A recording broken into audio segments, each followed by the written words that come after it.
Welcome to the Behind the Mic Show from the Cheap Seat Sports Bar and Grill in Champaign, Illinois.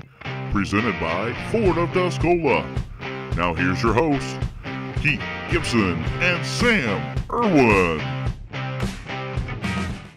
Welcome everybody to the Behind the Mic Show from the Cheap Seat Sports Bar and Grill. Your host this week and every week. I am Keith Gibson. Alongside me, the great one, the 15-minute world heavyweight champion, the only man ever to take a convertible top off during a homecoming parade.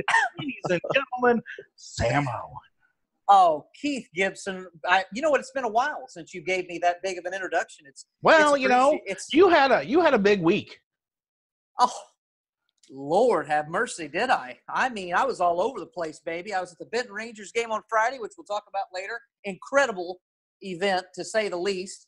And then Saturday went to the UK Florida game. Ooh, that was a baby. You know what? I've never seen momentum swing quite like that. And, I like when you say momentum. Momentum. But yeah, and that's a nice place to watch a game. Most of the people were very nice that were around there. Well, they're all brothers and sisters. well, maybe, but very nice. In fact, whenever we, their kicker ended up missing that field goal, I turned around and I look at a guy up about 3 rows up that's got an orange Gators shirt like me. We were definitely outnumbered, to say the least. And I just kind of looked at him like, oh, God. And, he's looking at me like, uh-oh.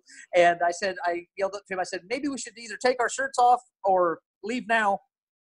And the Kentucky fans started laughing around us. This one guy goes, man, he said, you got nothing to worry about. He goes, that's just Kentucky football. We'll find a way to lose. That's funny. Like, oh, man. You know what? I mean, I honestly, we should not have won that game in any way, shape, or form. We played terribly. Fourth quarter played like, friggin' national champions, but the first 3 quarters were just abysmal. Well, we'll get to that here in a little bit when we talk some college football. Because here later, Sam, we're going to talk about how the Illini, get up against Eastern Michigan. Yeah. What about you, though? How was your weekend, real quick? What'd you do? It was good. It was busy. Friday I worked, of course, and then I went up to Bismarck, Illinois. Oh, that's right. You did a little play-by-play, didn't you? Yeah, I did a little play-by-play for K-Rock 94.9, and I got to see Bismarck Henning blow out Hoopston area 54-6. Ooh. Yeah, running clock, second half. But we'll get to that here later, too. I did that, then went and tailgated a little bit. Oh, nice. For the Illini game, I took the little one and let her play and run around, and she was excited, so had a good day. And then Sunday, Sammy, I actually slept in until 9:30. How'd you get to do that? A miracle, but I'm going to say the golden child slept in too, huh? No. I have a wonderful wife who let me sleep in, and I haven't slept in that long in probably, 8-9 years. Usually I'm up at 6 o'clock. I mean, we talk about, the queen quite often, and she doesn't, even though we do, she still doesn't give enough credit. But, she's like the Jelly of the Month Club. She's just the gift that keeps on giving the whole year round. It's just, it really is. Bless her heart. She's a miracle. She is. Yeah. So she let me sleep. So it was a good weekend. Another great week this week. We've got an exciting show coming up today where we'll talk NCAA football and the California trying to pass the pay-to-play law. We'll talk NFL Roundup and what a circus show the whole entire NFL is kind of becoming. We'll talk last 2 weeks of Major League Baseball, Sammy. And, of course, we'll dabble into a little bit of wrestling. I'll tell you what, we'll talk about the Plymouth Sun right here on the Behind the Mic Show. Woo! We'll dabble into that. And, of course, we'll have our Friday Night Mike segment. We'll welcome back the 3-0 Flora High School head coach. Just keeps Tackitt. Rolling along. The train keeps a rolling. And then we're also going to welcome back because, Sammy, why? Because we need to. We need to. Yeah, we got Coach Groves coming back from Benton to basically tell part 2 of the story. If you enjoyed part 1, after if you didn't get to hear about the game or read the write-up you informed me that the write-up that I did on that game got shared quite a bit. Yes. But just an incredible job by the coaching staff, the school, the players, the military. I mean, it was just incredible. So we definitely want to bring him back on. And then the end of the story, which if you don't get chills, then you probably need to go get checked out because just what an incredible story. So we have to bring him back. He's nice enough to come back on because we're a fan of his, and I think he's a fan of ours too. I think so. Win-win. So a great story. Then you got a surprise for us at the end of the show tonight, right? I do. I got a little something, just to throw some things at you, see how you do. I like to keep you on your toes. Well, that's a lot of things to keep on my toes. See if we can break them tonight. But hey, we got a big show planned for you again this week. I'm glad you're here with us. Thank you for tuning in and listening. We appreciate each and every one of you. We want to thank our sponsors, of course, Ford of Tuscola, Bob, Doug, Ryan, Lurch, all those guys down there. Jenny, we appreciate you guys at Ford of Tuscola. And then, of course, Bees Trees and Greg Miller. We appreciate both of you guys for being our sponsors. You allow us to be here every week. Speaking of our sponsors, we're going to take a quick break, hear from them, and then we'll come back and hit the hottest topics in sports right here on the Behind the Mic Show from the Cheap Seats Sports Bar and Grill. Check out the all-new Ford of Tuscola. It's a small-town feel with great big deals. Pre-owned vehicles starting at $24.95. Online at FordofTuscola.com or call 217-253-3353. I feel like I have a little credibility and knowledge about this because when I was at the University of Florida, I think my jersey was one of the top selling jerseys around the world. It was like Kobe, LeBron, and then I was right behind them, and I didn't make a dollar from it. But nor did I want to because I knew going into college what it was all about. I knew going to Florida, my dream school, where I wanted to go, the passion for it, and if I could support my team, support my college, support my university, that's what it's all about. But now we're changing it from us, from my university, from being an alumni where I care, which makes college football and college sports special, to then, okay, it's not about us, it's not about we, it's just about me. And yes, I know we live in a selfish culture where it's all about us, but we're just adding and piling it onto that, where it changes what's special about college football. We turn it into the NFL, where who has the most money, that's where you go. That's why people are more passionate about college sports than they are about NFL. That's why the stadiums are bigger in college than they are in the NFL because it's about your team. It's about your university. It's about where my family wanted to go. It's about where my grandfather had a dream of seeing Florida win an SEC championship. And you're taking that away so that young kids can earn $1. And that's just not where I feel like college football needs to go. That's fair, There's that opportunity in the NFL, but not in college football. Welcome back to Behind the Mic Show. Keith Gibson, Sam Erwin here. And Sammy, if you just heard your boy Tim Tebow passionate about the California pay-to-play rule, it's our hottest topic of the week. And Sammy, he's got a lot of great points in just that 1-minute clip of a 7-minute interview. Right. And if it's anybody knows from Tim Tebow, whether it's his religion, playing football, playing baseball, whatever he does, it's with passion. That is one of the biggest competitors you ever want to meet. He's very passionate about everything he does. So when he says something, he truly means it. Now, like you said, you bring up a good point. It is 7 minutes long. The only thing that we got to see on TV, unless you watched, the show that he was on, was just that 1-minute snippet. And guess what? It gets people talking because here we are. But it's definitely being talked about all over. But in that 1 minute of time, it almost made it sad because Tebow's getting battered right now. From former players and people throughout, the United States right now, where they are basically talking, you don't know where we came from. Those that came up from the inner city, that grew up with parents that, one parent maybe that had 6 or 7 kids struggling to get by, struggling to put food on the table. And, Tim Tebow talks about, no, they shouldn't get money. You should just play, for the honor of your university, to play for your teammates, which I totally 100% support. But I can also see the other side of it because when you're, and many people that listen to this show do not understand the way those kids have it, coming up that way. Whenever I was coming up, did we have a lot of money? No. But was there ever a fear of not eating? No. Look at both of us, no fear. So we like to eat. No fear of that. But I do understand. Yeah, but those kids that get to that university, they come from nothing. They have nothing coming to them, yet the university is making hundreds of millions of dollars off of these kids. They're paying coaches. Nick Saban's making, what, $7 or $8 million a year? But you can't give a kid $1,000? Man, you can get the hell out of here with that. You expect a kid to go out and beat his brains out in a sport that's going to cripple him. And the chance, and Tim said as well, yeah, and as you know, everybody knows I'm a huge Tim Tebow fan, but I don't agree with him on this all the way because he talked about the money's there for you in the NFL. Tim, there's only like 2% of players that make it to the NFL. So when these kids get there, they're not guaranteed. Hold on. Did you just disagree with your man? That's exactly right, because in the grand scheme of things, we always think we have to pick a side. In any debate, whether it's politics, whether it's sports, you got to pick a side. Well, maybe there's two right sides, because what Tim said, a lot of what he said was correct. I get it.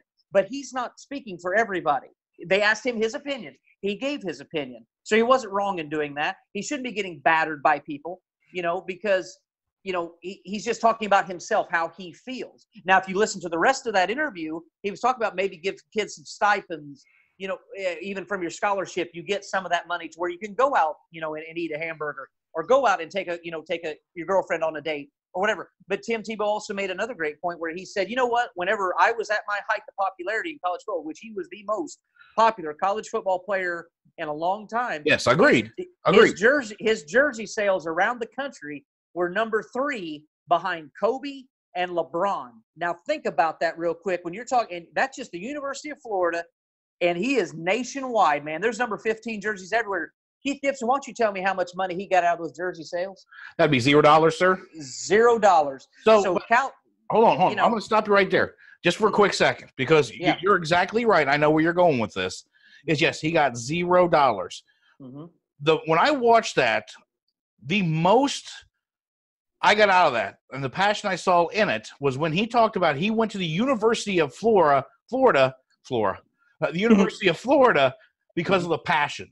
Because he wanted to be there. He wanted to play for his university. He wanted to play for his team. He wanted to win and succeed. He wanted to play for where his grandfather wanted him to win games. Right. Great. Mm-hmm. Okay, perfect. That's I have nothing wrong with that. Right. The thing that everybody's missing in this whole thing, Sammy, sports are great. Sports are great. What do you go to college for, though? It's not to play football. It's not to play basketball. It's not to play any sport. Even though those bring in money, you go to college, you go to university to earn an education and earn a degree. You are a student athlete. Student comes first. And, that's another good point is when you get that free education you're getting, where a lot of us had to pay for it or get scholarships due to our grades and work our asses off to get to that point. But these guys are getting, $30,000, $40,000 a year free education. So you need to take advantage of that and get that degree. And then you can, even if you don't make the NFL, you got a backup plan of a 4-year degree from the University of Florida, let's say, which would be a great degree to have in your back pocket. And you can call the shots and get your, job as an engineer, get your job as, you name it. There's a variety of things that you can do. But it's a lot easier for a Tim Tebow to say that when you come from a family that is doing okay. When you're a kid from an inner city in, let's say, Los Angeles or an inner city of Miami or Detroit, you name it. When you go to that university, your family back home still has nothing. You've got that on your mind. You are now the person that hopefully can get the NFL to where you can help your family out. Is it fair to the kid? No. But it's a different situation. But you're wrong in that. And then here's where I think everybody's missing this whole point. Even as student athletes, they're getting their college paid for. Are they there because they're there to play football and play basketball and play a sport? Yes. But they're also there to get an education. If they put their education first and this whole country and everybody quits worrying about, are we paying our athletes? If you want to pay your athletes, let them go play in the pros right off the bat. They're playing in college because of an education. Get your education first. Get a degree. And if you get a degree in something that you can earn money after, you don't have to worry about getting paid because you're going to get paid. Now, I understand your point of when they're in college, yes, their families are struggling still back home. They're going to be doing that anyway. Mm-hmm. But the point is, if you get your education, you don't have to worry about whether you're going to make it in the NFL 2 years, 3 years. What are running backs going now in the NFL? 3 years tops? Right. But that's still your education. Still, Chuck, but here's my problem with it is you are using these kids. Yeah, okay, $30,000 for education. Okay, fantastic. That's great. All right, let me do a little math here real quick. Let's say there's 52 kids on a roster. Yeah, right? No, that's a lot of money. No, I'm agreeing with you that the NCAA is using these kids. Right. So let's say $30,000 per year. All right, that's your tuition.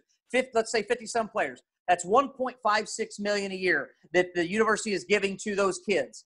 You go to a frigging bowl game, that's $10 million for the university, okay? Plus the TV rights, the SEC network that they're sending each one of these universities, the ticket sales are coming, the jersey sales, like Tim Tebow was talking about, where the people can get their likeness. I'm not disagreeing with you, Sam, that the NCAA and these universities aren't bringing in a ton of money. Otherwise, there wouldn't be these facilities that we're seeing all over the place for every single program. What I'm saying is I think people are missing the boat when the focus should be on these kids getting their education first, and then let's worry about football. But that's not how this country's working right now, and it hasn't for the last few years. It's let's worry about what we're paying the kids. How much money can we bring in? Money. But you're seeing all these unemployment kids who don't have jobs after they get out of college because they don't have a degree or they don't know what they're doing or they major in TV 101. Yeah, basket weaving, something like that, right. Mm-hmm. Yeah, and I totally get your point, but, like I go back to the part that bothers me is, see, these kids aren't stupid. You know what I'm saying? They know how much money's coming in, and the way I look at it is, okay, let's say I start a business, all right, and this is totally, different, I get it, but I start a business, and it takes off. I build that business off the back of my workers, okay? And let's say I made $25 million because I created a new pen, whatever. I'm holding the pen in my hands, first thing comes to mind. A new pen, it just takes off. Everybody has to have it, right? But my workers are the ones doing it, right? And I take in all this money, and I just decide to keep paying you guys minimum wage because you know what? You should be thankful you have a job because the pen's doing real well. Aren't we all here for the pen? No, screw that, man. Pay me my money.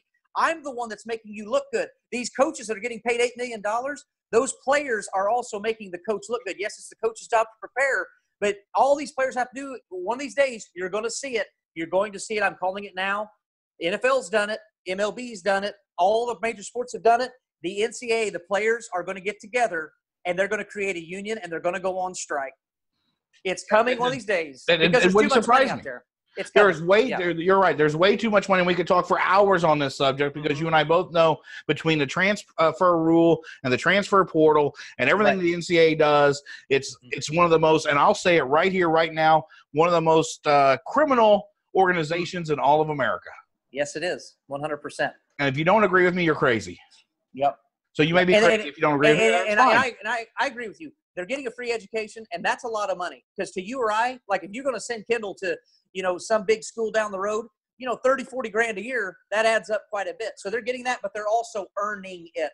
Right. Big time. Yeah, they are. But my final point on this is, and then we'll move on to something else, is if these universities are making this much money, why is tuition so high?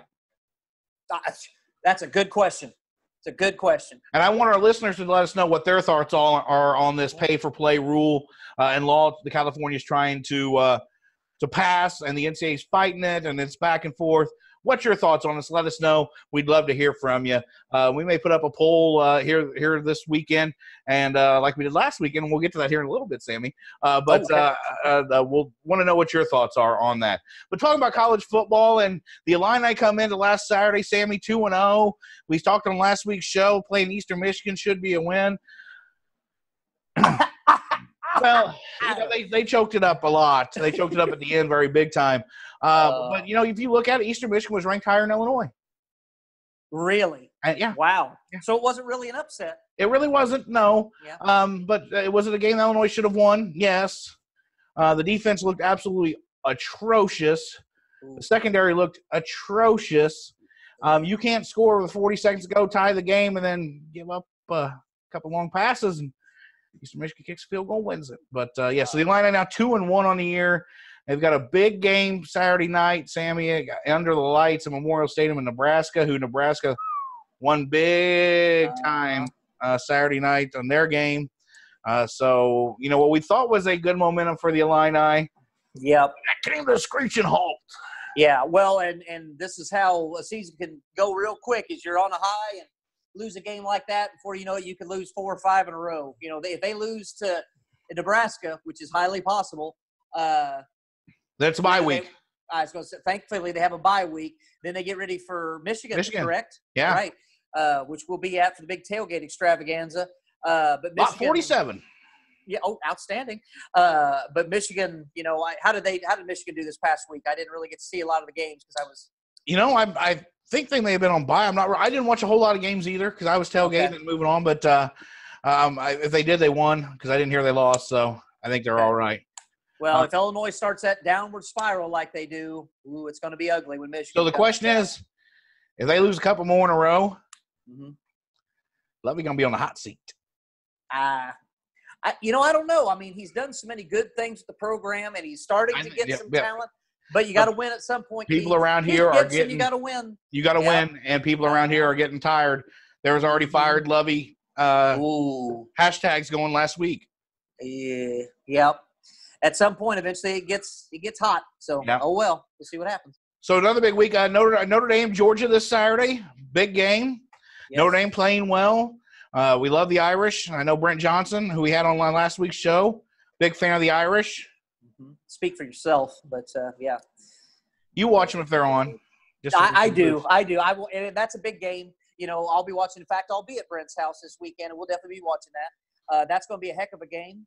I think Notre Dame's ranked 7th. Georgia's 3rd. Yeah. So big-time game. I want to see Notre Dame play big in a big game because they do well for a lot of the season, but boy, when it comes to those big games, man, seems like they fall all over themselves. So I hope it reverses the trend.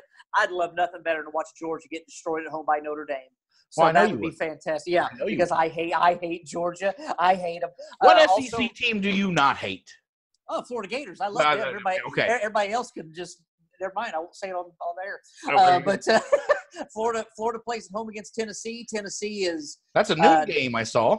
Noon game because Tennessee's really bad. Florida's undefeated, but Hold Tennessee's on. Speaking of Tennessee, though, did you see what they did for the young man who was – I did see that. Yeah, he was bullied. Made his own UT shirt. And they ended up making one for him. In fact, those have sold like hotcakes, which is great. It's great for the kid. I think they're going to have the kid on the sideline at a home game coming up. If the kid can meet academic standards, they're giving him a full ride. Cool. Talk about incentive. Yeah. So, see, that's a cool thing that you can do right there. But yeah, that was a very cool thing that they did for that kid because, I mean, how pitiful you got to be to make fun of a kid just because he wants to root for his team. But that's, as you know, that's grade school stuff. And, kids will make fun of anything. So. That's kids anymore. Yeah. Don't get me started on that. Right. So moving on from college football, though, let's move to the NFL, Sammy, and the circus show that is the NFL. Antonio Brown scored his first touchdown with the Patriots this week. And the Patriots – I'm not going to talk long about them. Patriots look really good. Boy, the Patriots look really good. The Patriots and the Cowboys look like they are on a course to intersect at the Super Bowl the way it's looking. And it's going to be the mega powers getting ready to explode. I tell you what, you want to talk about the all-time ratings winner for a Super Bowl? You put those two in there, good God almighty, are you going to have people watching that? And you know what? I will say this, Brian Tackitt's a friend of the show, but I will say this, if it's Patriots Cowboys, I will be a Cowboy fan that night. I would love to see the Cowboys. I can't believe I'm saying it, but I'll say it. And you wonder why I say the Cowboys are going to make it? It's because the Bears suck right now. They got to win on ice. They got to win. Every day, Eddie. Every day, Eddie gets a field goal for a win. Yep. At least they got a kicker. That's right. Yeah, the offense still doesn't look good, but it's Mile High. And Mile High is Denver, wherever. Tough place to play, no matter how good you are. That's right. Aaron Rodgers and the Packers won again as well. What the Colts do this weekend? Crickets. Yeah, poor guys. Nobody cares. Look at the and I tell you what, the Chiefs also look really good as well. Patrick Mahomes. Apparently, there's no sophomore slump. He's my Mahomes. Shoo. And once again, remember, the Bears could have got him for nothing, but let's trade away our entire team for Mitchell Trubisky. Anyway, but the quarterbacks are taking a beat in the NFL right now. Ben Roethlisberger out for the year. Drew Brees out for 6 weeks. Foles out. Foles is out. There's some others that are, just been taking a beating right now. The Jets are down to where their running back from the Pittsburgh, he's their backup going into this next week. Yes. Yeah, Le'Veon had 31 touches last week and 10 receptions. Touched the ball 41 times in a game. Now, he's on my fantasy team, so I didn't mind one whatsoever. Right. But this may be the only way he does not become a bust this year is because he's going to get that many touches with fifth-string quarterback. So, hold on, though. You know who's still available? They could bring in Kaepernick. Colin Kaepernick, exactly. And we've talked about this. That just shows the hypocrisy of the NFL. Yes. That's all there is to it. They're going to bring bums in off the street that haven't played in a couple years to try him out. And Tim Tebow hasn't got a call. Tim Tebow he's got a broken hand again, I think, or something from baseball. I think he hurt his hand again, but he's not getting a call either. So, it's not going to happen. It's just amazing. Have you watched much NFL yet? A little bit. I'm excited for college football. Loving college football. The NFL. Back real quick, back to what Tim Tebow said is, you'll notice that why you don't pay college players is because people are invested in the universities. They're invested in the team, not the player. They have bigger stadiums. There's a reason why, is because college football is better than the NFL. Agreed. And like Jalen Ramsey, he demands a trade now from the Jaguars. Of course, Antonio Brown acting like an idiot just so he can get traded. It's ridiculous right now what's going on in the NFL. And it's like, Roger Goodell, you want to step in and do something at some point, earn your $50 million a year? Right, yeah. Right. He's making too much money. He doesn't care. Right. As long as he gets paid, he don't care. Yep. But that's why I like college football. Of course, they're trying to ruin college football with the transfer portal crap. But it's still far and away to me a much better product than what the NFL is putting out there right now. Yep. All right, Sammy. Last 2 weeks of the Major League Baseball season is beginning. Heating up. Oh, it's heating up. I'll tell you what, it's Thursday night. Yep. Tonight opens up a 4-game set with the Cubs and Cardinals at Wrigley. Ooh. 7 times in the next 10 days. Does this series do it this series right here? One team's either gonna pull away from the other, and the other one could be left not playing in the postseason. I was going to say, then do the Brewers sneak in and get that last spot? It's a good chance. Who knows? There's so many. Washington's still there. The Cubs, Cardinals, Brewers. There's only 2 spots for 4 teams. Did you say the Nationals? Yes. Yeah, they're leading the wild card. Well, didn't they get rid of somebody and save themselves a lot of money and then still turn around and make the playoffs? Wow. When you have Max Scherzer, Steven Strasburg, and Patrick Corbin, I'm really not sure who you put in that lineup that you're not going to at least contend for a playoff team. Right. So they didn't really need to pay Bryce Harper all that stupid money, did they? No. Yeah. How's the Phillies doing? They're 3 games back of the wild card. Not bad. No. Not bad. No. So it should be a fun weekend. I know a lot of Cubs and Cardinals fans listening in. In fact, our baseball analyst, Shane Stonecipher, and myself will have a show coming up soon at the end of the season to talk playoffs. Mm-hmm. So we're excited for that. Playoffs! So either A, as both of us are Cub fans, we're going to be really happy to talk about it. Or sad. It's going to be a really short show the other way. Yeah. A nice 5-minute. Hey, guys, Cubs ain't in, Cardinals suck. Have a good playoff. Yeah. No. We'll talk playoffs and get that going for you. So it should be a fun 10 days. I hope J.J. Lockwood can make it through it. I hope he keeps his pants on, and I hope they hit his music a lot. Lost his cell phone and ATM card at the last game. I see he put on Facebook. Yeah. So that was last weekend. So what a guy! Yeah. He really needs adult supervision wherever he goes. He really needs that. God love him. Hey, moving on though, baseball. So keep track. We'll update everybody next Thursday of where standings are and what to expect on the last weekend of the season. But moving on, Sammy, Wrestling Clash of the Champions last Sunday, and if that wasn't a dud of a show besides the last 5 minutes, I don't know if WWE's put out anything worse in a long time. Yeah, there wasn't. It wasn't like terrible, but it wasn't like grab your attention stuff. I think Becky and Sasha had a good match. I do believe it was good, but really, man, the whole world is revolving around Bray Wyatt. Fiend Bray Wyatt. He is, to me, and it has been for a while, even though AEW is on the come up and you got Chris Jericho with a little bit of the bubbly and all that stuff. You say a little bit of the bubbly. That's right. Which got people's attention. But Jericho's always been great for a soundbite. He knows what he's doing. But that's why he's a Hall of Famer. But with Bray Wyatt, it's just genius. It's genius because here's the thing. Even at Clash of Champions, okay? And they were brilliant with this. They were brilliant. This is maybe some of the Paul Heyman effect perhaps going on, is you thought at the end of the show, they even did the credits at the bottom. Yeah, my dad, Boz turned it off. Turned it off. I'm surprised he made it through it. But anyway. No, they watched it Monday morning. Oh, okay. Seth Rollins at the top of the ramp. Michael Cole. Thanks for tuning in, folks. We'll see you Monday night.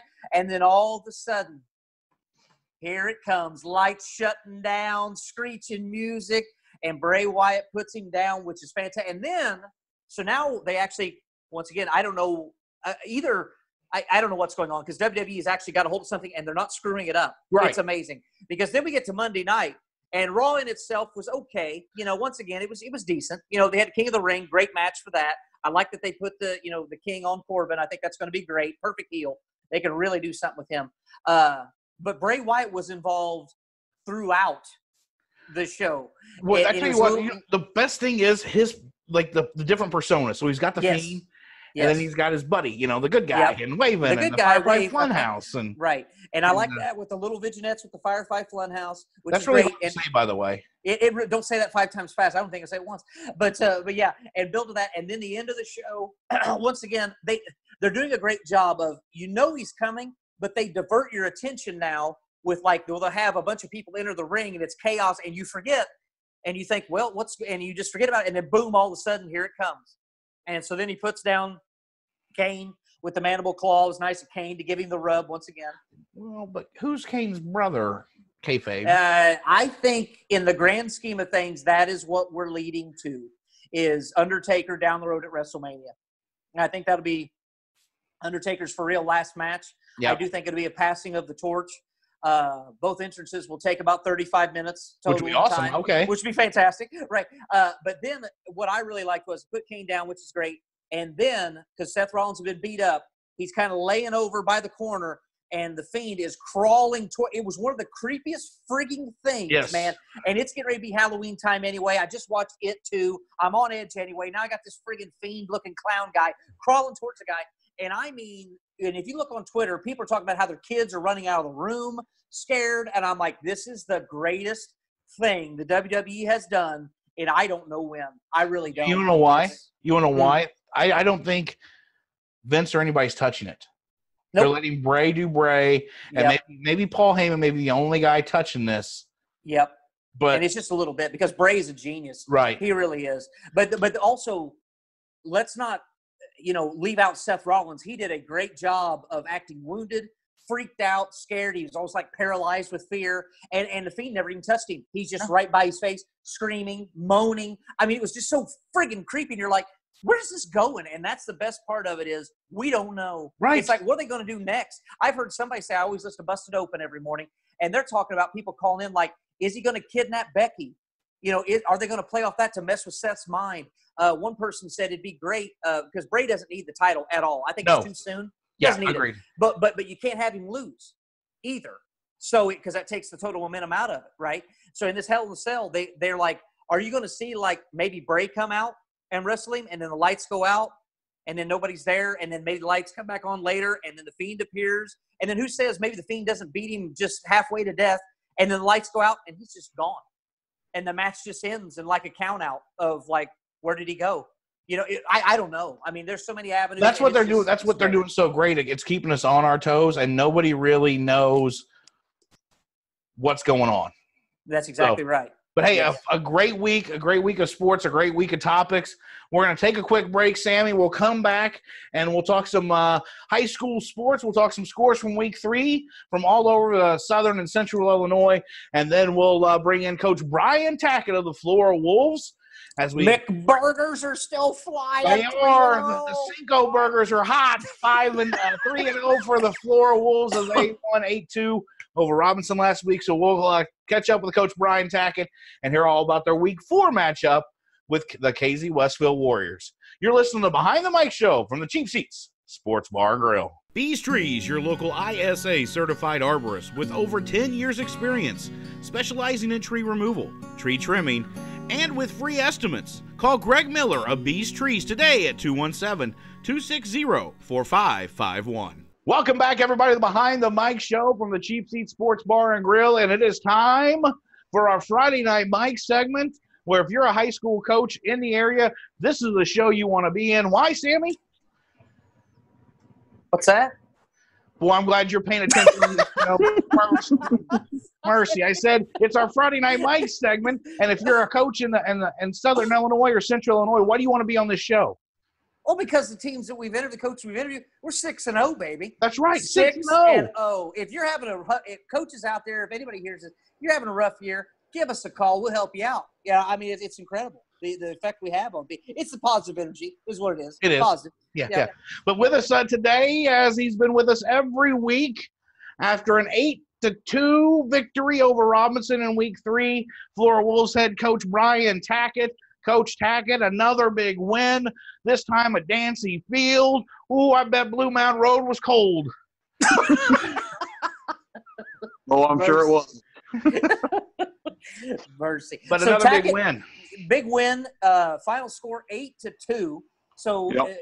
if you didn't like offense, it was definitely a defensive struggle for both teams. Sounds like. So what did you run into offensively? Was it just Robinson just played really well on defense, or what did you see as the issues?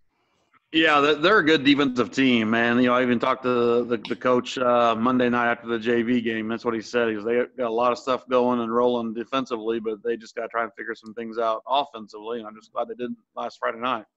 Some big scores around the area, Coach, in the LIC, and one of the biggest scores was a big shocker. Lawrenceville over Paris last week in week 3. Oh yeah, I didn't get to go watch that. I wish I would have. Link had a couple baseball games last Saturday, so I didn't get to go watch it, but I did watch it a little bit on film. Talk about a surprise, that's for sure. Well, it's only over Red Hill. Red Hill struggling, Coach, in the LIC so far through 3 weeks. They won 41-8 over Red Hill. Casey-Westfield, who you have there in week 4, 21-12 winners over Newton. Newton now 1-2 on the year. Is that correct? Yeah, yep. They're they took a big hit with the talent graduating the last few years, but that was a big win for Casey last week. So an opponent later on in the year, Carlisle, beat by Redbud 35-10. So yep. Carlisle still winless on the year. But back to the Flora Wolves, Coach. What made Friday night? Was it nice to be home? Was it nice to be at Dancy? Oh yeah, yeah. It was a big crowd, and they were excited, and there's just a lot of people there, a lot of buzz. I know the junior high had something going on over in our practice field that we got kids that come down to the game. It was a big game and great atmosphere. And you also, I think, I talked to you before the game. You did have some recognition for the local law enforcement and 9/11 recognition. So tell us a little bit about that. Yeah, we had one police officer, one fire department, one EMT, and one of the ESDA guys that were there. So we kind of had one of the 4 local groups that were involved in Clay County and Flora, and we brought them out there with us to the opening coin flip, and they served as honorary captains for us. And Colin Mosley does our PA. He had prepared a statement about those the services that they provide and what they do for the community, not just the community, but the country as a whole. Now, you think Colin will hand the mic over when I come down to a ball game? Ooh, that'll be tough. Colin, he don't like to turn the mic over to anybody, and he may just say, "Keith, who?" Let's be real, Coach Tackitt. Everybody knows. Everybody knows me. Everybody knows me. No, but so let's talk about the game. Low scoring. Yep. Yep. Robinson only got their 2 points late in the ball game. You guys scored before half. I mean, was it really just a defensive struggle all night long? Neither offense really could get anything going. Yeah, we got our 2 points on a safety early there in the second quarter, at the end of the first quarter, I think it was. They had a snap that went over the punter's head, and we was able to cover up the punter before he got out of there. So we got 2 points there, and then like you said, we scored right before half. We basically let the clock run. I was going to take one shot deep with Michael Bush King, who we thought we had a good matchup out on the outside, one-on-one really.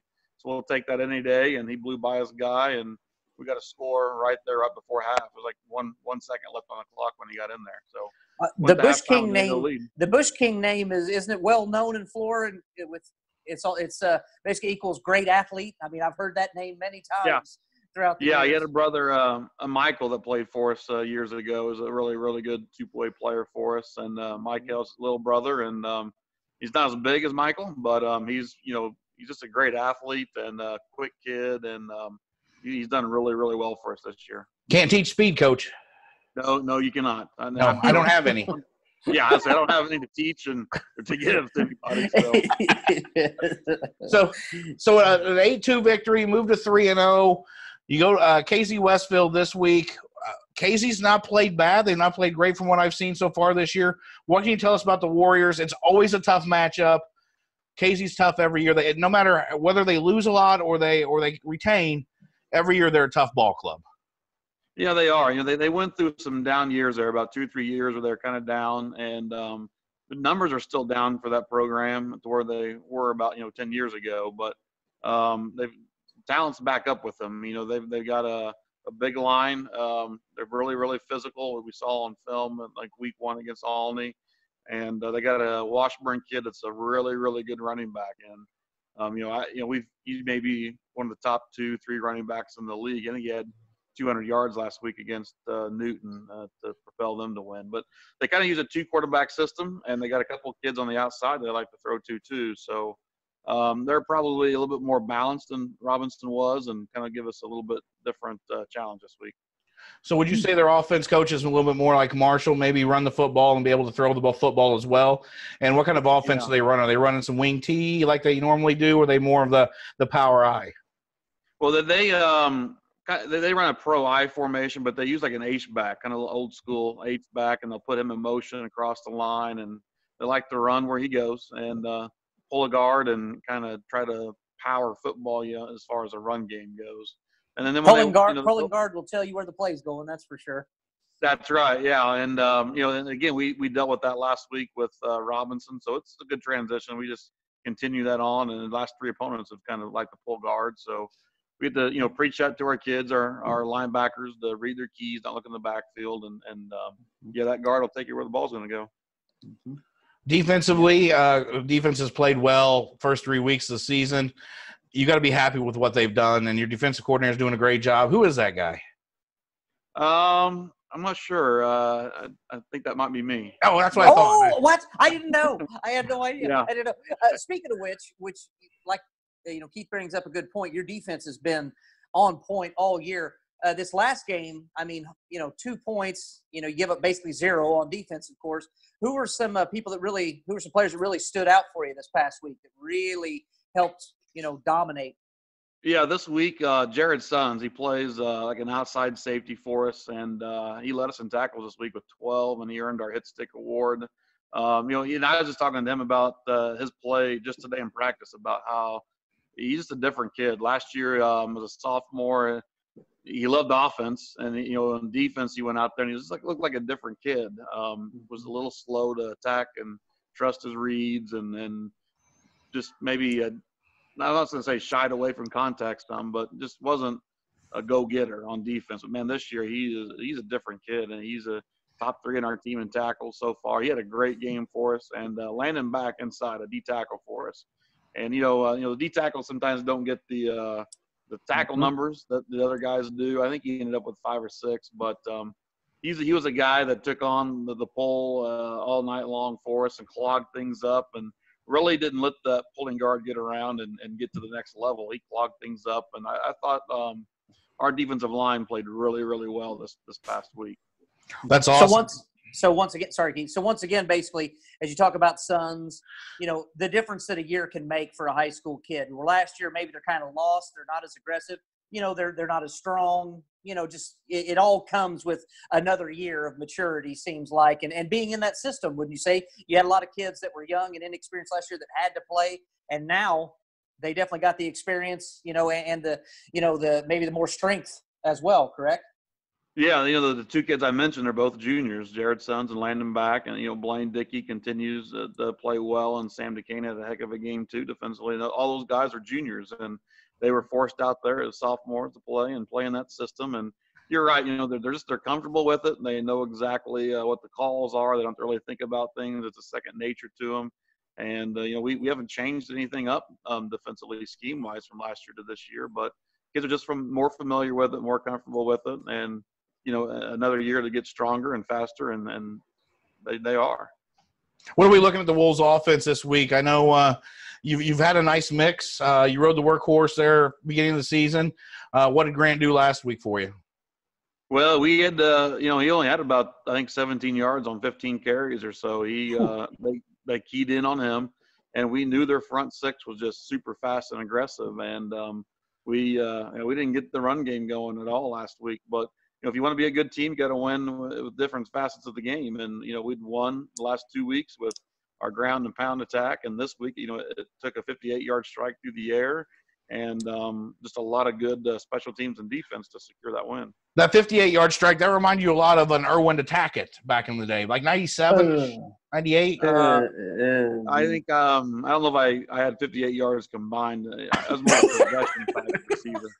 I was going to say it was eight yards here, 10 yards there, stuff like that. Yeah.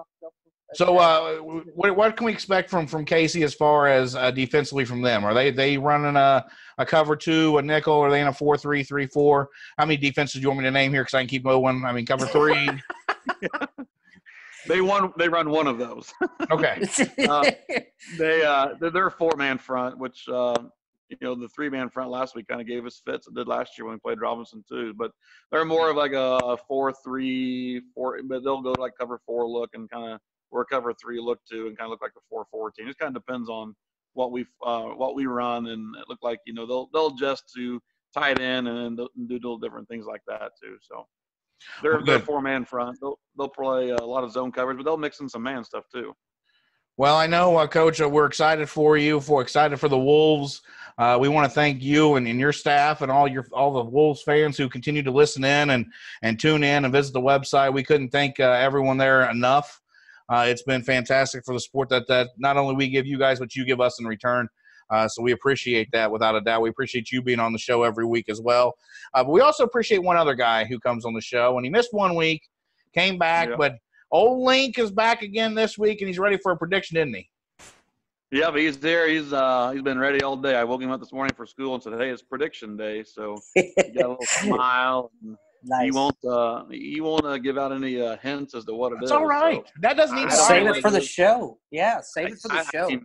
I find it at the same time you guys do. So right. All right, Link. What are we looking at this week? Are the Wolves going to get another big W? Mm-hmm. What's the score going to be? 16-6.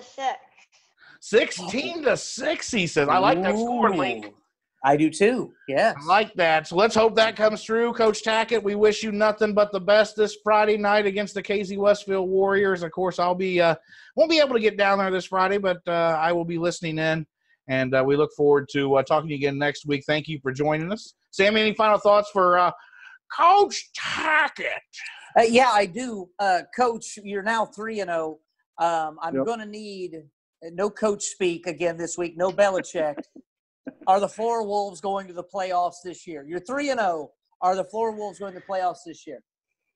We can't get to the playoffs unless we at least get to 4-0 this week. So I can't stand it. I can't cut him off. Cut him off, Bull. Cut him off. I can't take it. I'll say it again. We're just trying to get the 4 wins. Right. I love that mentality, Coach. Keep up the good work. Best of luck Friday night. Coach Brian Tackitt on the Behind the Mic show, the Friday Night Mic segment. He'll join us again next week, and hopefully, Coach, we can say you're 4-0 next week. That sounds pretty good. We're going to come back and Coach I can't even talk, Sammy, and I get all excited. Wow, wound up like booze. Rose of the Benton Rangers as he joins us again this week to talk about their military appreciation night from last Friday and their big win. And Sam, we're going to keep the score. Let him tell everybody about the score from last week. Well, you're listening to the Behind the Mic show from the Cheap Seats Sports Bar and Grill. Here at Ford of Tuscola, we offer superior sales and service for our valued customers, and we are committed to serving you. Our inventory consists of a great selection of new and pre-owned vehicles, including the Ford F-Series, America's best-selling truck. Come see why Ford is the brand that more people buy and buy again. Ford of Tuscola, Central Illinois' vehicle sales and service destination, located on US 36 in Tuscola, Illinois. Find your dream vehicle here at Ford of Tuscola. Ready, set, let's ride. Welcome back, everybody, to the Behind the Mic show from the Cheap Seats Sports Bar and Grill. It is our Friday Night Mic segment, and we are honored and pleasured to bring back Benton Ranger High School head coach Justin Groves. And, Coach, What a big win to go to 3-0 last week in week 3. But not only was it a big win, but things were much bigger in football in Benton last Friday night. And we haven't told the score yet, Coach, but we're going to allow you to tell everybody what the score of the Benton Ranger football game was. Well, I believe you guys predicted it. I can't believe it. I mean, hey, they say a broke clock's right twice a day. And they also say even a blind squirrel finds a nut every now and then. So, yeah, 52-0. 52-0. That's right.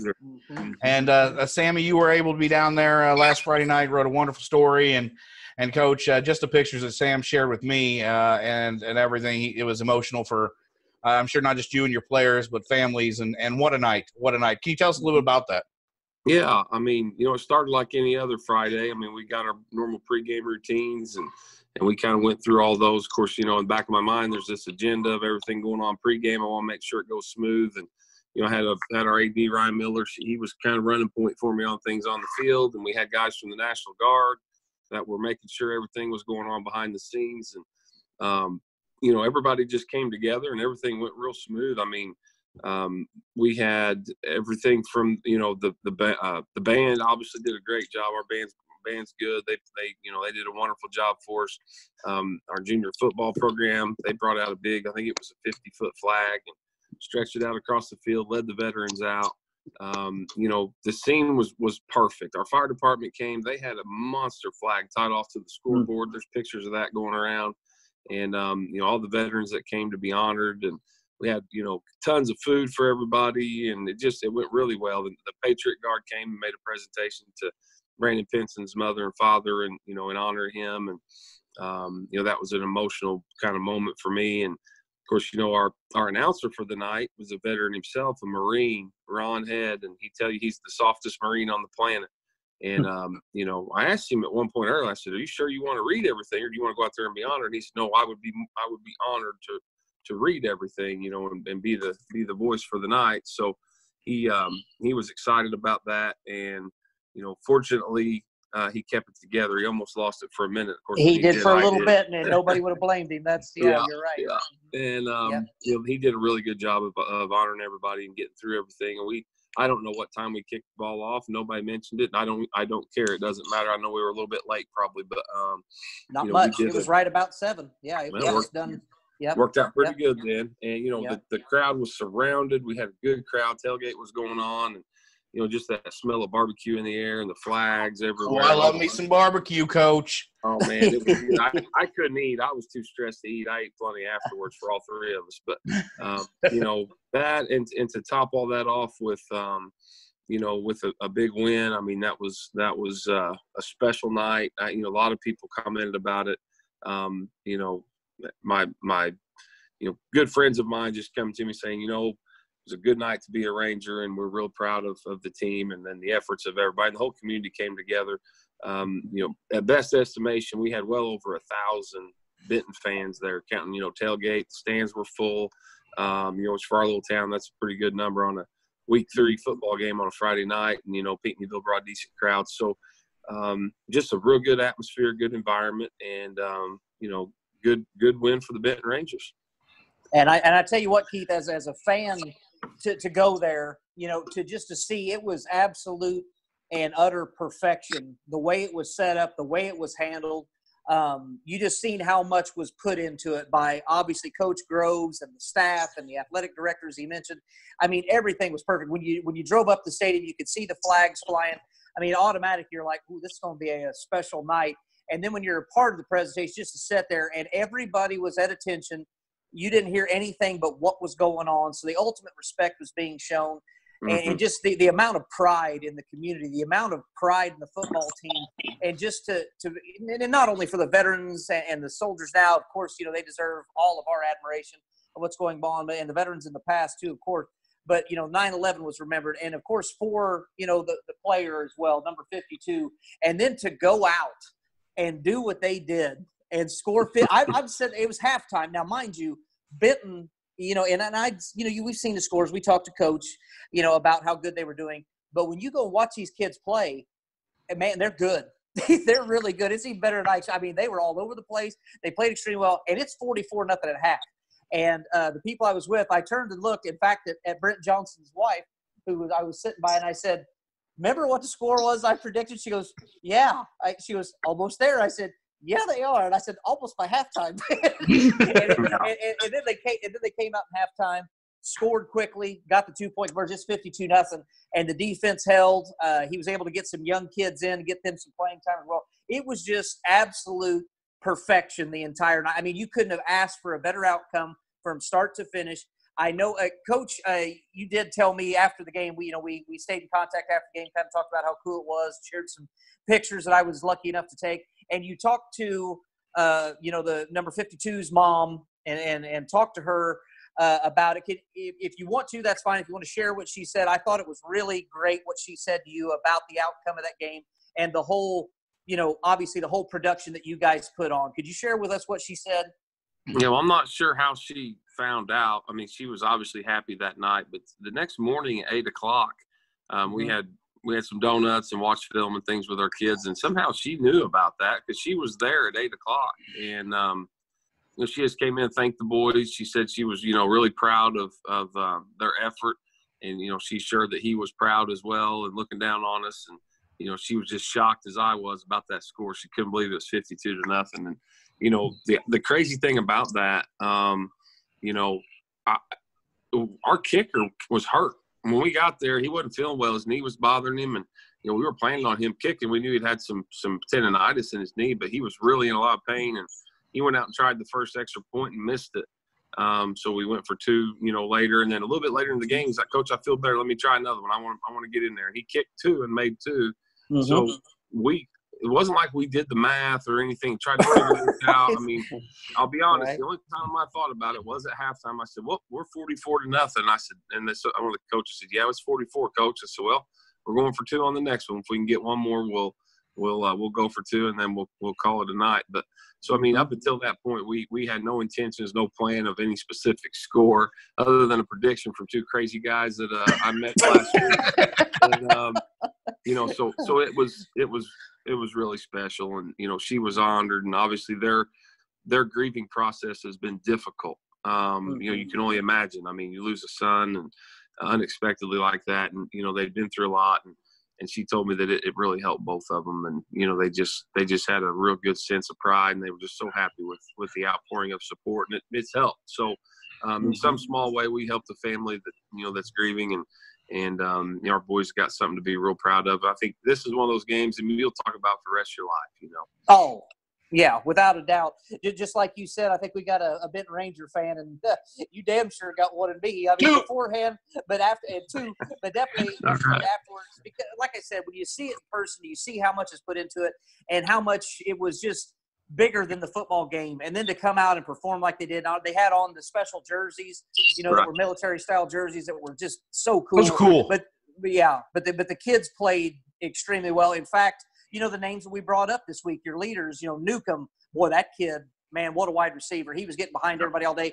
Danny Glover, I mean, comes out. And I tell you what, Keith, for a sophomore, that kid doesn't play like one. Man, he was putting the ball in the money. He can run. That kid's got a bright, bright future. Butler, the running back, Bruiser, boy, that kid run right over you. Swagonski, that kid is all over the place on defense.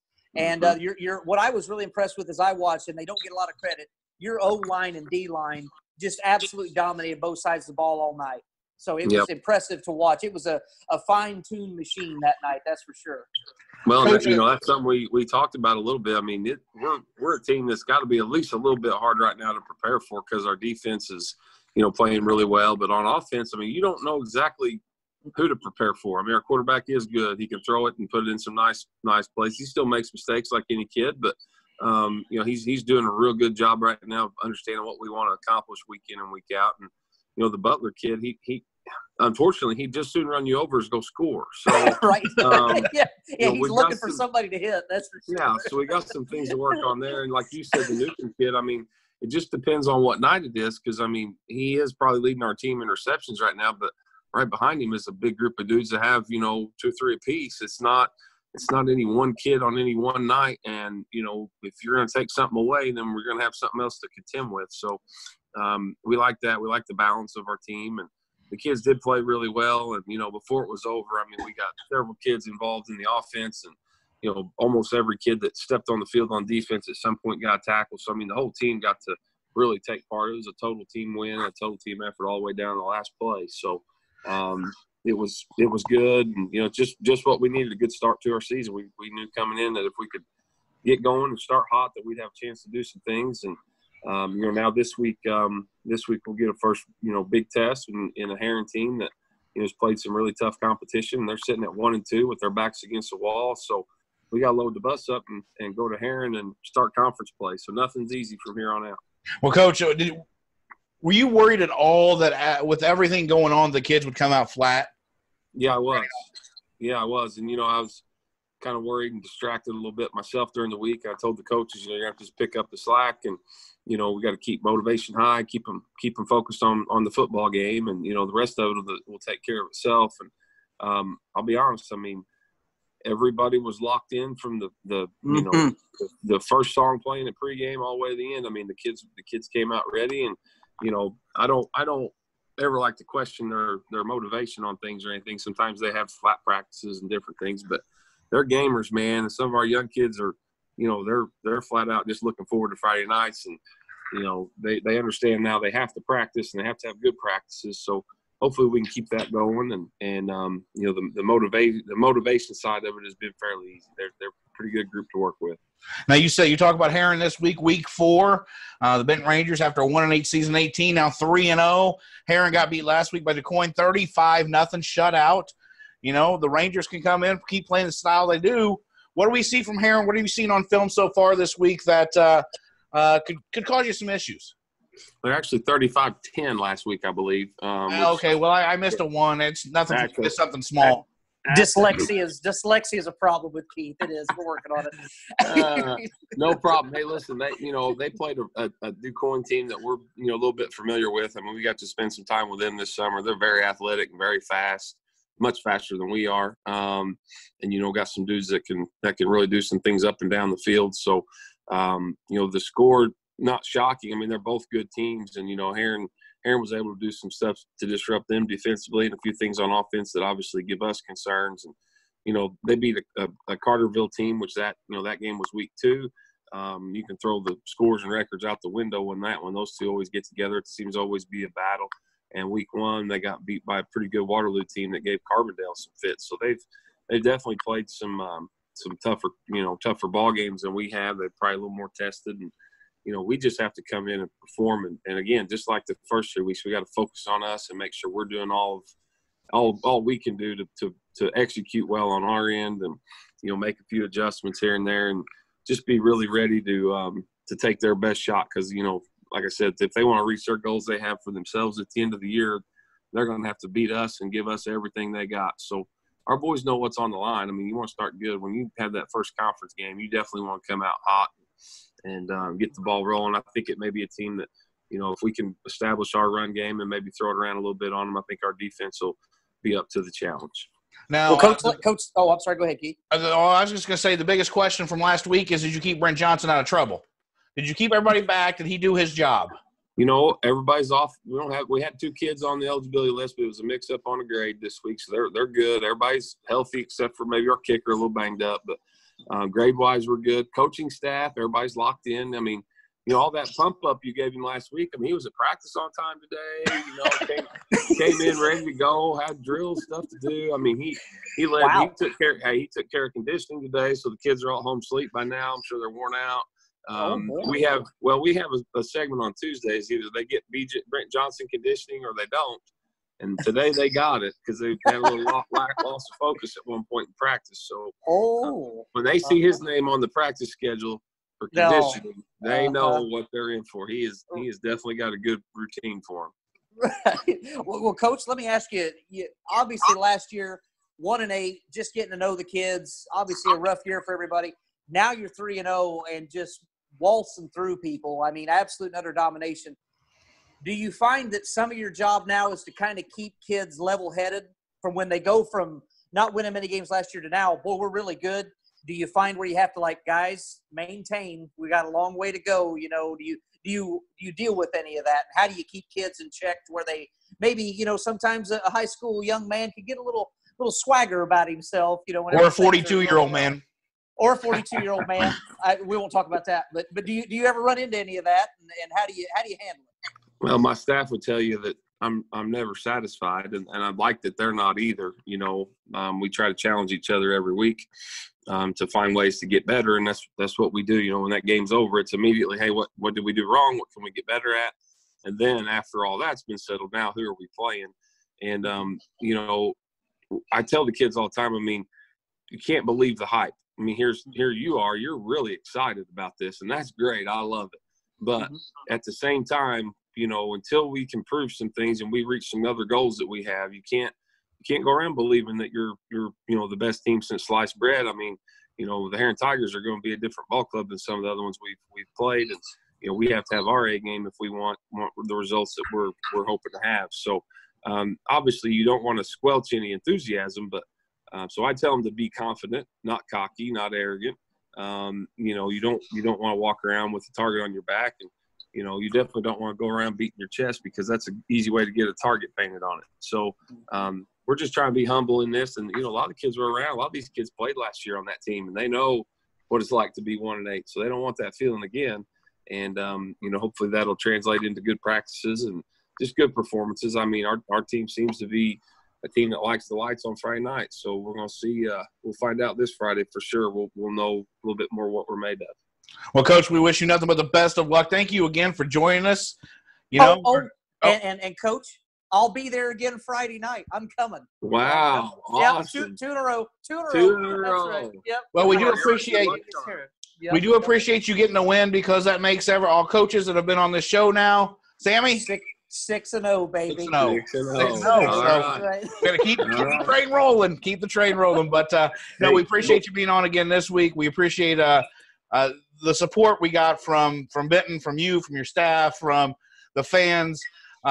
We can't thank you and everybody in the town of Benton enough for the support that you guys showed us, from Sam's story to listen to the show to everything. You do have 2 Benton Ranger fans here, and we're going to stay with you and follow you the entire way. And you made 2 new friends too, so we appreciate you guys very much. Well, thank you for having me, and you know, I always appreciate anyone that's willing to shine a little light on our program in our little town of Benton. So appreciate your support, and we'll do our best to keep that train rolling. That sounds all right, good. man. Ladies and gentlemen, that is Benton Ranger head football coach Justin Groves joining us on the Friday Night Mike segment of the Behind the Mike show. We're going to take a quick break here from our sponsors, Ford of Tuscola, and we'll be right back. And Sammy's got a little bit of a surprise for me, apparently, as we wrap up the show. So you're listening to the Behind the Mike show from the Cheap Seats Sports Bar and Grill. Check out the all-new Ford of Tuscola. It's a small-town feel with great big deals. Pre-owned vehicles starting at $24.95.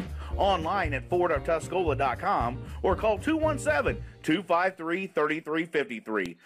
Welcome back, everybody, to the Behind the Mike show from the Cheap Seats Sports Bar and Grill. Your host, Keith Gibson, alongside me, Sam Erwin. As with Sam, we wrap up the show today.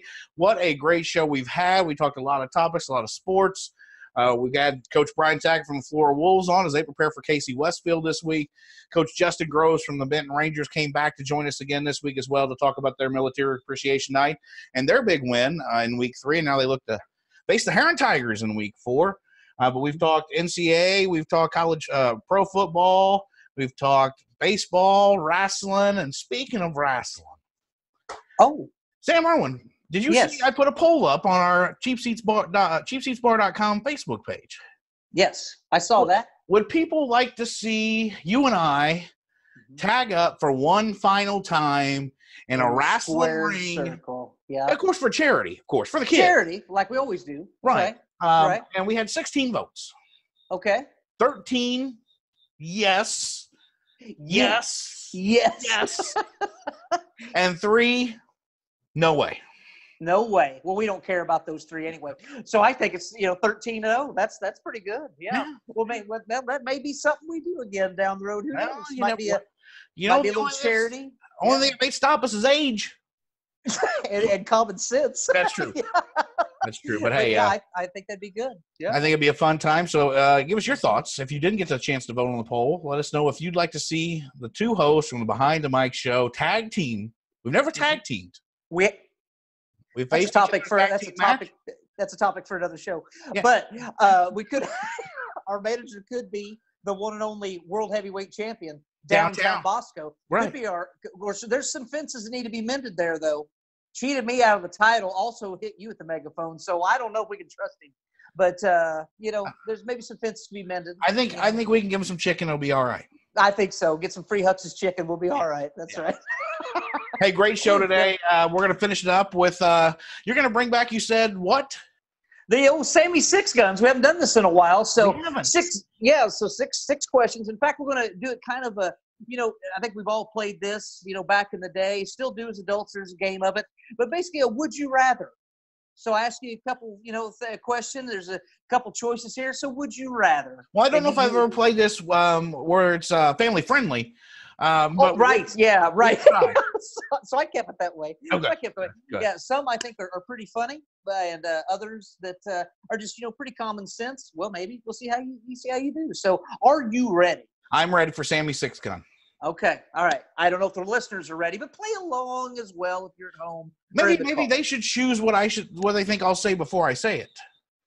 Well, maybe. Yeah. Play along, see if you're right. Yeah, see how well you know Keith Gibson, all right?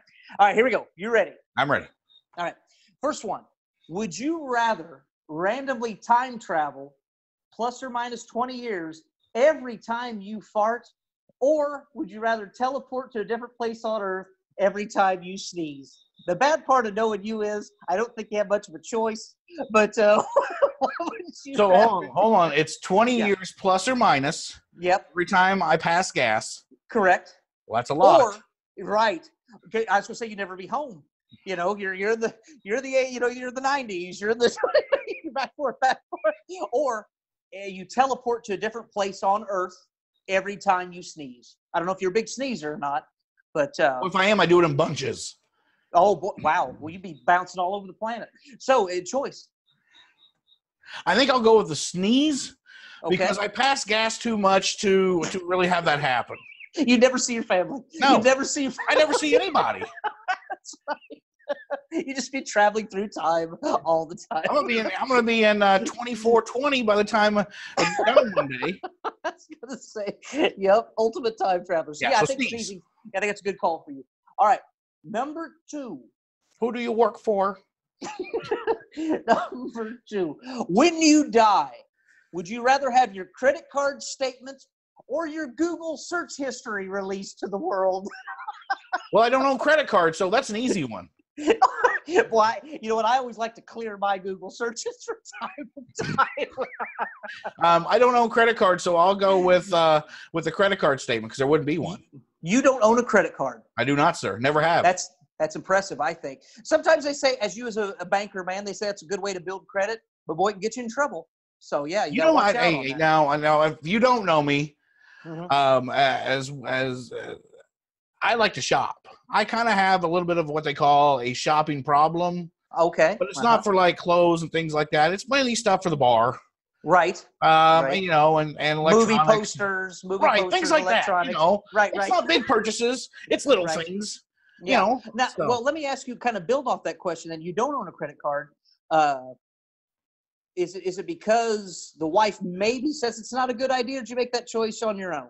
No, I've never had one. So it was before I even met her. Okay. All right. Good for you. All right. Well, moving on. It's called restraint. Yes. Known. You're known for that. All right. Number 3. Would you rather have a 1-minute conversation with your past self or your future self? Now, think about that for a little bit. 1-minute conversation. We could go back in your past, anywhere in your past, or 1 minute into the future, somewhere in the future where that future self could tell you all about it. This is an easy one, Sammy. Okay. I would rather have a 1-minute conversation with my past. Explain. I would like to go back 20 years from when I graduated high school and tell myself what I know now. Ooh. Okay. And that way I could prepare better for life after high school. Outstanding. That's brilliant. That's a great thought right there. And then also, I'm all about ribs and burn ends. Right. There's a story about that later on. There is. On another podcast. But yeah, well, what would you tell yourself about, if you went back 20 years? Remember who you are, remember how you were raised, and follow your dreams. Oh, that's great advice for anybody. Boy, deep. That's deep. Wow.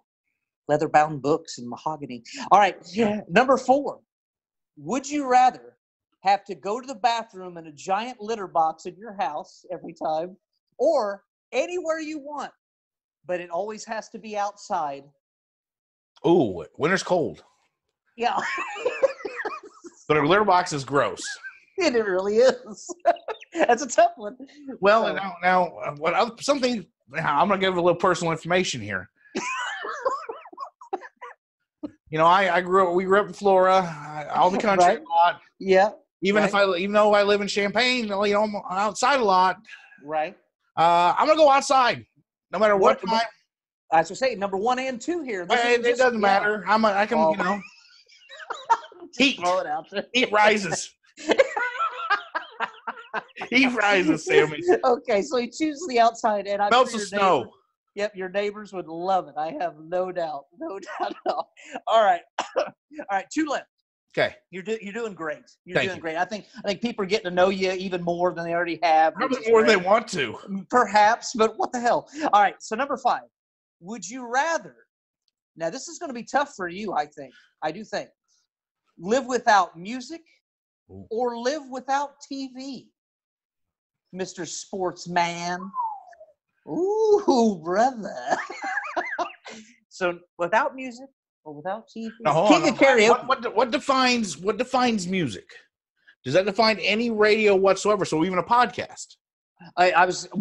Music, I guess radio and, Does that include like sports talk? CDs, download sport. Podcasts, all that, I would assume. I would go without TV. Without TV? You'd never watch another Cubs game. That's what you're telling me. I don't have to because I can listen to the radio. That's a good point. If you get a good radio guy with baseball, it's like you're there anyway. Like, Jack Buck, Harry Carey. That was better than TV. Ben Scully. So. You can tell a story. So, I could go without TV. No wrestling? Didn't think about that, did you, my friend? You can listen to it. You can listen to it, I'm sure. You could. You want to listen to Michael Cole for 3 hours? No, I listen to good old JR. You're wrong. I would give up TV to have radio still. I mean, that's that's my passion. I love radio. I love doing play-by-play, especially of a game and telling a story. Okay. Paint all right. a picture. So. Okay. All right. Last one. Here we go. Okay. That was a good one. Made you think a little bit. All right. Last one. Here we go. Would you rather see your own future or be able to see everyone else's future but your own?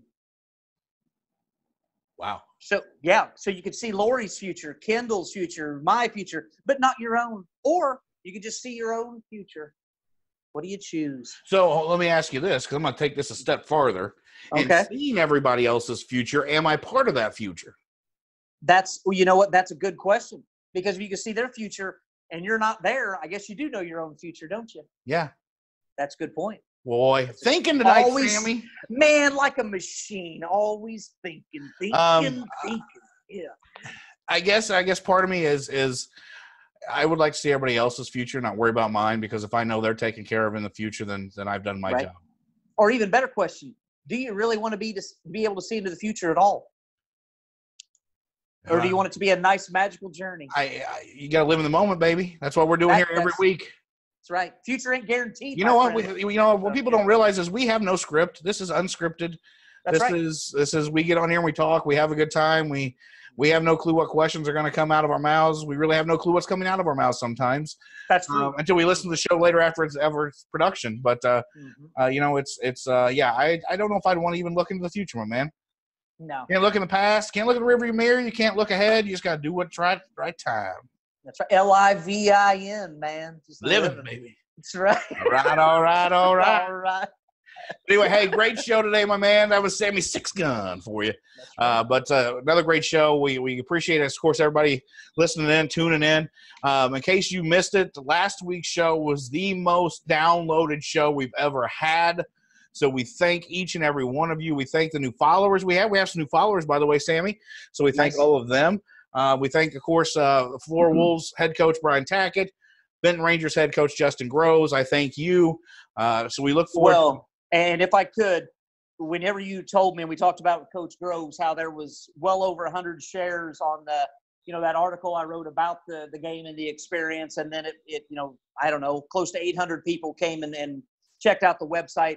That means a lot to me. So I appreciate the listeners. I mean, obviously a majority of them were probably from Benton, because thanks to Coach Groves for sharing it on the football page and his own Facebook page and all that. It means a lot to me because, I was definitely moved by that whole night, and it was very easy to write that experience. And it just meant a lot that people actually enjoyed that. They got something from it. And, we'll just keep doing what we do. This show just keeps giving back, man. I had a friend of mine that I work with that devoutly listens to the show.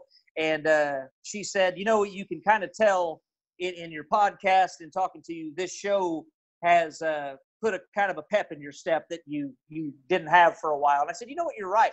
You're right. So it's basically, that's why we appreciate everybody doing it, because it's just two friends that get to stay in touch and have a good time and talk sports. It costs us absolutely nothing.